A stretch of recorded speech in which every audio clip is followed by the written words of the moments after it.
What if I told you that most people have their financial priorities completely backwards, and that's why they stay broke forever? Today, we're diving into the 10 game-changing principles from Ramit Sethi's bestseller that could transform your financial life. And number 7 is going to shock you because it goes against everything traditional financial advice tells you. Before we jump in, let me ask you something. Are you tired of cutting coupons and skipping your morning coffee while watching your bank account stay exactly the same? Well, that's because you're focusing on the wrong things entirely. The wealthy think differently about money, and today I'm going to show you exactly how. The first principle that separates the rich from everyone else is this: they focus obsessively on earning more money instead of just cutting expenses. While most people are debating whether to buy generic cereal, successful people are negotiating salary raises and building side income streams. Think about it this way: you can only cut your expenses so far, but your earning potential is literally unlimited. If you're making $50,000 a year, saving 5% on groceries saves you maybe a few $100s annually.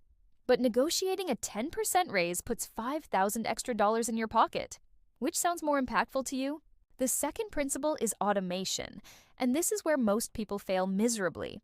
Your brain isn't wired to make perfect financial decisions every single day. You'll forget to invest, you'll spend money you meant to save, and you'll miss bill payments. Successful people eliminate all these problems by setting up automatic transfers for everything. Your paycheck hits your account, and immediately 20% goes to investments, 10% goes to savings, and all your bills get paid automatically. You never even see this money, so you can't spend it on impulse purchases. Here's where it gets interesting. Principle number 3 is about focusing on big wins instead of small optimizations. This completely flips conventional wisdom on its head. Instead of clipping coupons for $20 a month, what if you negotiated your rent down by $200? Instead of making coffee at home, what if you switched to a cheaper phone plan or car insurance? The math is simple. One big win equals months or even years of small savings. Your time and mental energy are limited, so use them where they create the biggest impact. Principle 4 gives you the exact numbers to work with. Save 10% of your gross income and invest 20%. Not net income, gross income. This means if you make $60,000 a year, you're automatically saving $6,000 and investing $12,000 annually. These aren't suggestions or goals. These are non-negotiable minimums that get automated from day one. Now here's something that might surprise you. Principle 5 says you need exactly 1 year of expenses saved in cash at all times. Not 3 months, not 6 months, but a full year. This isn't just about emergencies like job loss or medical bills. This is about having the confidence to take risks, negotiate aggressively, and make bold financial moves because you know you're completely protected. When you have a year of expenses saved, you can walk away from a terrible job, start a business, or make investments without fear. Principle 6 is about gaming the credit card system instead of letting it game you. Credit cards are tools that can either build your wealth or destroy it depending on how you use them.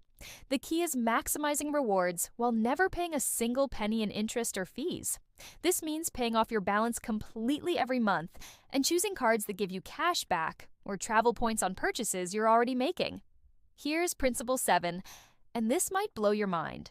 Instead of picking individual stocks or trying to time the market, put everything into low-cost index funds and max out tax-advantaged accounts like your 401k first. This is the opposite of what most people do. They skip their company match to invest in some hot stock tip they heard about. Meanwhile, successful people take the guaranteed return from their employer match and then put everything else into boring index funds that consistently beat 90% of professional investors over time. Principle 8 is about setting specific financial goals with actual deadlines. Not vague wishes like, I want to be rich someday, but concrete targets like, I will have $50,000 invested by December 31st. Your brain needs specific targets to work toward, and deadlines create urgency that prevents procrastination. The 9th principle addresses your psychology around money, and this is huge. Poor people think about money from a scarcity mindset. There's never enough. They can't afford anything, and they need to hoard every penny. Rich people think from abundance. There's always more money to be made. Investments grow over time, and spending money on things that matter is perfectly fine as long as the fundamentals are handled automatically. Finally, Principle 10 says pay cash for major purchases whenever possible. This doesn't mean never use debt, but it means avoiding consumer debt for cars, furniture, and other depreciating assets. When you pay cash, you maintain complete control and avoid interest payments that drain your wealth over time. Here's what's fascinating about these principles. They're not about deprivation or living like a monk. They're about setting up systems that make you wealthy automatically while still enjoying your life. The people who follow these strategies aren't the ones stressing about money or living paycheck to paycheck. If you found these principles valuable, make sure to subscribe because we're diving deep into wealth-building strategies that actually work. Which of these 10 principles surprised you the most? Let me know in the comments below, and I'll see you in the next video.